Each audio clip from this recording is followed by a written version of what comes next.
اور یہی اطاعت کربلا کے میدان میں عباس علمدار امام حسین کی کرتے ہیں کہ یہ جملے اہل بیت علیہ الصلوۃ والسلام فرماتے جب نہر فرات سے غازی عباس پانی لے کر آ رہے تھے تو ایک جملہ کہا کہ اے فوج اشقیا اگر تم میرے دونوں بازوؤں کو بھی کاٹ لو میں عباس اپنے دین کو نہیں چھوڑوں گا۔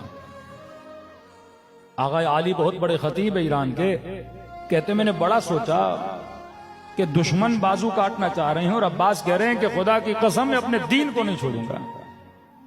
کہ ہماری نظروں میں دین کیا ہے؟ نماز، ہماری نظروں میں دین حج، ہماری نظروں میں دین صوم و صلاۃ و زکوٰۃ، لیکن یہاں معاملہ نہ نماز کا تھا نہ زکوٰۃ کا، کس چیز کا معاملہ تھا؟ غازی کیوں کہہ رہے ہیں کہ اگر میرے بازو بھی کاٹو میں اپنے دین کو نہیں چھوڑوں گا؟ کہا کہ دیکھا جائے گا کہ غازی عباس کے ہاتھوں میں کیا تھا۔ کہ جب نظر پڑی تو عباس کے ہاتھوں میں پانی کا مشکیزہ تھا اور پوری کوشش کر رہے تھے کہ تیر آنکھ پہ لگے پر مشک نہ لگے، بازو کٹے پر مشک نہ گرے، خیمے تک کچھ بھی ہو جائے میرا بدن زخمی ہوتا ہے لیکن مشک نہ گرے۔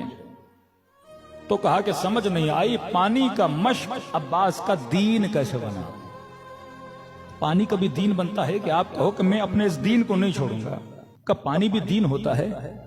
تو علماء نے لکھا پانی کا مشک دین نہیں تھا، کیونکہ حسین نے کہا تھا پانی لاؤ، حکم امام دین ہے۔